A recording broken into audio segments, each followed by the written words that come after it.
자, 한국지리 수업에 오늘 배울 부분은 교통통신이 발달함에 따라서 서비스업이 이제 변화죠. 제가 계속적으로 얘기했던 게 변화 패턴입니다. 변화 패턴에서 우리가 늘 알고 있는 것들이 이제 통합사에서 보면 소비자 서비스업입니다. 소비자 서비스업은 여러분들 일명 알고 있는 뭐 편의점이라든가 슈퍼, 백화점, 그러니까 우리가 말하는 우리가 사고 파는 그 소비자들에게 제공하는 서비스업입니다. 여러분들 보면 뭐 미용실에 가서 미용을 한다라든가 이런 것들이 모두 다 소매업과 숙박 음식점업이 소비자 서비스업이다. 이동거리를 최소화하기 위해 분산 입지한다. 제가 누누이 말했습니다. 어제 뭐 최소 요구치하고 그다음에 재화의 도달거리 이런 것들을 고려했을 때 슈퍼마켓이 따닥따닥 많이 붙어있지 않아요. 왜? 인구 밀집 지역이 아닌 이상 이런 것들이 분산 입지하려는 경향이 크다. 생산자와 서비스업은 완전히 다릅니다. 여러분들이 지금은 이용할 리도 없고요. 여러분들이 기업을 운영하거나 기업에 고용되어 있을 때 이용할 수 있는 서비스업입니다. 작년에 이걸 뭐라고 했냐면 삼성이나 LG 같은 기업에서 과거에는 광고팀, 그다음에 광고팀이라든가 법률팀 이런 것들 팀이 있었어요. 회사에 고용되어 있는 팀들에서 법률부터 회계, 그다음에 광고를 다 찍었는데 지금은 그렇게 하지 않습니다. 기업이 커지고 세계 도시와 같이 도시가 복잡해지면서 기업들이 그런 인재들을 직접 고용해서 광고 몇 개 안 찍는데 이런 것들을 비효율적으로 운영하는 것보다 전문 광고 회사나 법률 회사, 로펌과 같은 이런데 맡기는 이런 것들이 많아졌습니다. 그래서 이런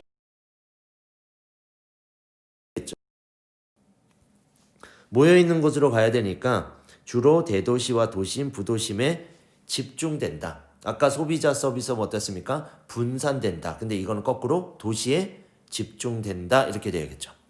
그래서 우리가 일명 알고 있는 금융, 그 다음에 보험, 그 다음에 부동산 전문 서비스업들이 여기에 속합니다. 여러분들이 지금 우리나라에 가면 서울의 도심, CBD라고 하는 중구, 그 다음에 강남구에 가면 이러한 기업들을 상대로 하는 다시 전문 기업들, 서비스업 기업들을 만날 수 있습니다. 전 세계의 세계 도시를 통틀어 봤을 때도 뉴욕이라든가 도쿄라든가 런던, 그 다음에 홍콩 이런 주요 세계 도시에는 반드시 생산자 서비스업들의 회사들도 대기업과 같은 아주 큰 규모의 기업들이 위치할 수 있습니다. 자, 이제 밑으로 넘어가 볼게요.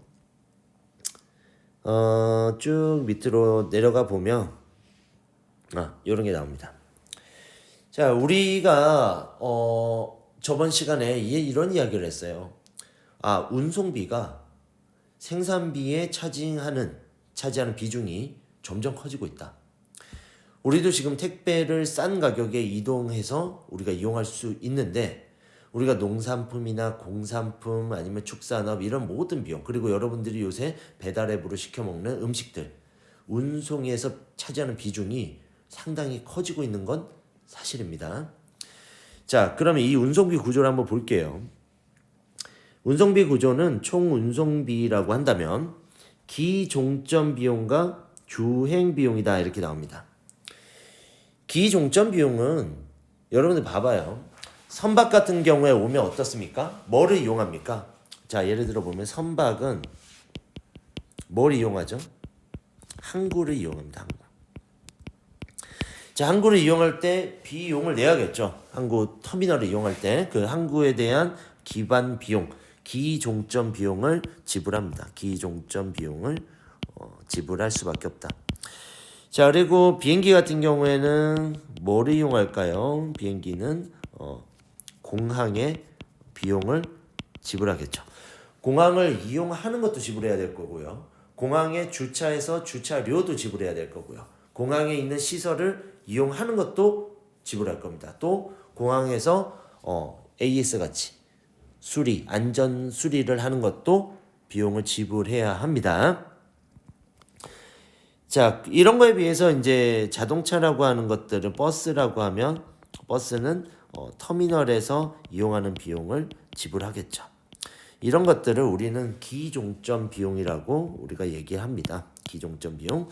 자, 근데 여기 봅시다. 주행거리와 관계없이 일정하다 이렇게 나옵니다. 그래서 자동차 보험료 내야겠죠. 선박도 보험료, 터미널 유지비, 하역비 등의 고정 비용이 발생한다. 주행 비용은 뭐냐? 실제로 그런 거죠.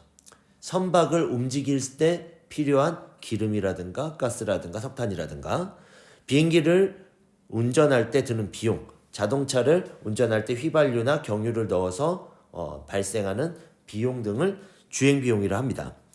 주행 거리에 따라서 당연히 증가하는 것은 사실이에요. 그런데 도로는 해운보다 빠르게 증가한다 이렇게 나옵니다. 그럼 밑에 한번 볼게요. 기종점 비용은 싸게 할 수가 없어요. 기종점 비용은 고정 비용이라고 합니다. 고정 비용. 여러분들이 나중에 이제 조금 있으면 자동차를 운전을 합니다. 지금도 아마 상상할 수 있을 거예요. 내가 운전면허를 딴다면 자동차를 운전해서 내 마음대로 내가 가고 싶은 지역에 가고 싶어요. 이런 얘기 많이 합니다. 그럼 이렇게 할 때 자동차를 여러분들이 나중에 사겠죠. 사서 가지고 있어야 운전을 하고 움직일 수 있을 텐데, 거기서 자동차를 가지고만 있어도 드는 비용이 있습니다. 그게 어떤 거냐면 보험료 같은 거죠. 자동차는 보험료를 의무적으로 가입하도록 돼 있어요. 근데 자동차 보험료는 여러분이 타든 타지 않든 무조건 발생합니다. 이런 걸 우리는 보통 고정 비용이라고 합니다. 무조건 드는 비용이에요. 핸드폰을 사면 기본료라는 게 있습니다. 핸드폰을 가지고만 있어도 내야 되는 비용, 이런 거를 우리는 고정 비용이라고 합니다. 그래서 선박을 운행할 때 선박에서 무조건 기종점 비용을 제외한 주행 비용은 거리에 따라서 증가한다. 거리에 따라서 증가. 자, 거리가 많아짐에 따라 증가한다. 이렇게 얘기할 수 있겠죠. 이해할 수 있을 겁니다. 충분히 쉬워요, 이런 건. 근데 이제 운송비를 비교를 해봅시다. 항공기는 뭐가 비쌉니까? 기종점 비용이 가장 비쌉니다. 항공기가. 가장 싼 건 누구예요? 도로입니다. 자동차와 같은 요거는 오히려 기종점 비용이 낮게 나타나겠죠. 자, 근데 도로는 어떻습니까? 도로 자동차는 뭐가 비쌉니까? 주행당 비용이 많이 발생한다. 이렇게 볼 수 있겠죠. 왜? 기울기가 크니까. 그래서 항공기는 일단 모든 비용에서 운송비가 비싸다. 항공기가 운송비는 가장 비싸다. 가장 높다. 이렇게 봐야겠죠. 기종점 비용도 비싼데 주행 비용 역시 만만치 않습니다. 훨씬 더 멀리 갈 경우에는 항공기가 도로보다는 유리할 수 있을 거예요. 이 정도로 곡선으로 간다면. 하지만 철도나 해운에 비해서는 훨씬 더 많은 편이다. 이렇게 얘기할 수 있습니다. 자, 해운으로 가볼까요? 해운은 역시나 철도에 비해서 해운이 기종점 비용은 많습니다. 그래서 우리가 선박 터미널이라고 하는 이런 것들을 이용하고, 그 다음에 우리가 하역이라고 하는 물건을 내리거나 싣거나 이런 것들은 해운이 비싼데, 이거는 뭐가 쌉니까? 거리당 주행 비용이 가장 저렴하다. 가장 낮다. 이렇게 봐야겠죠. 자, 그래서 철도는 중간 지점이겠죠. 그래서 철도 같은 경우에는 도로보다는 기종점 비용은 발생하지만 도로보다는 주행 비용이 저렴하다. 그래서 이거는 각각의 장점들이 존재해요. 그래서 뭐 이 지점까지를 정했을 때 이 지점까지는 누가 더 유리합니까? 도로가 더 유리한데 요 이후부터는 누가 더 유리하다? 철도가 유리하다. 뭐 이런 식으로 계산을 할 수 있습니다. 해운하고 도로 같은 경우는 요 기점으로 되겠죠. 여기까지. 그래서 여기까지는 도로가 유리하지만 그 다음에 요 이후부터는 누가 선박이 유리하다라는 걸 우리가 이야기할 수 있습니다. 그래서 이렇게 우리가 판단하면 돼요. 여기서도 나오죠. 철도와 해운이 만나는 지점부터 유리한 지점, 해운이 유리한 지점을 이렇게 판단해주면 될 것 같습니다. 그래서 이게 우리가 처음 배우냐? 노 아닙니다. 중학교 때 사회 시간에 해요. 하지만 깊게 들어가지 않는다. 그리고 용어가 기종점 비용, 하역비, 터미널 이런 비용들을 우리가 쓰지 않습니다. 그냥 누가 더 장거리 이동할 때 배가 유리합니까? 비행기가 유리합니까? 하는 단순한 구조의 내용을 배웠는데 지금은 조금 더 심화된다. 아무래도 고등학교 사회니까 그거를 우리가 감안하면 될 것 같습니다. 그래서 우리가 단순하게 항공이 비행기는 비싸가 아니고 비행기는 공항을 이용하는 기종점 비용이 항공, 도로, 철도, 해운 중에 가장 높다. 이게 포인트가 되겠죠. 그리고 해운은 주행 비용이 거리가 지나갈수록 가장 유리하다. 이렇게 봐야겠죠. 그리고 철도와 도로를 했을 때는 일정 기점까지는 도로가 유리하지만 더 거리가 많아지게 되면 철도가 유리하다는 사실. 그래서 주행 거리가 많을수록 그리고 도로 같은 경우는 특징이 뭐였습니까? 기종점 비용은 4개의 운송 수단 중에 가장 저렴하지만 주행당 드는 비용은 기울기가 가장 가파르다. 이렇게 볼 수 있겠죠. 그래서 자동차는 언제 이용하는 게 낫겠습니까? 이렇게 보면 단거리 이용에 유리하다. 그러면 선박은 장거리 이용에 유리하다는 걸 알 수 있습니다. 그러면 항공기는 다 비싼데 그럼 언제 이용합니까? 이렇게 얘기를 한다면 극단적인 장거리거나 아니면 IT 기업에 대한 반도체나 아니면 스마트폰과 같이 고부가가치 산업, 입지 자유형 산업에 한해서 물류를 이용할 수 있겠다. 아니면 승객이 비싼 비용을 내더라도 이용할 경우에는 쓸 수 있겠다라는 게 이런 비행기, 항공의 특성입니다. 그래서 이런 구조 자체를 여러분들이 좀 이해를 하고 익숙하게 하는 게 지금 여기에 포인트가 될 것 같습니다. 자, 뒤로 넘어가면 오늘 요 정도까지만 얘기를 할게요. 도로 얘기했습니다. 도로는 뭐였습니까? 기종점 비용이 가장 저렴하다. 포인트 되겠죠. 아까 분명히 설명했습니다. 주행 비용은 철도나 해운보다 비싸다. 그래서 어느 시점이 되면 도로가 유리함을 철도와 선박에게 내어주어야 될 겁니다. 근데 중요한 특성이 하나 나옵니다. 자, 시험에 자주 나오는 특성 중에 기동성과 문전 연결성이 좋다. 여러분들이 문 열자마자 바로 탈 수 있어요, 자동차는. 근데 선박이나 항공이나 그다음에 철도는 그 터미널까지 가야 이용할 수 있습니다. 그리고 문전 연결성이라고 하는 건 어떤 거냐면 여러분 집 앞에서 집 대문이라고 하죠. 집 대문에서 친척 집 대문까지 연결하는 거. 이 문전 연결성이 좋다. 문에서 문으로 연결된다는 얘기예요.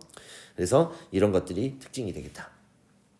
철도 같은 경우 지형적 제약도 작죠. 우리가 웬만한 도로, 작은 도로가 있어도 모두 다 갈 수 있습니다. 철도 같은 경우는 기종점 비용과 주행 비용이 도로와 해운의 중간 역할이다. 어중간하다는 얘기예요. 해운보다 기종점이 싸지만 도로보다는 비싸다. 그래서 중장거리 소송에 유리하다. 철도가 1만 킬로를 간다? 선박보다 훨씬 불리할 겁니다. 하지만 한 500km 정도 갈 때는 배로 가는 것보단 유리하고요.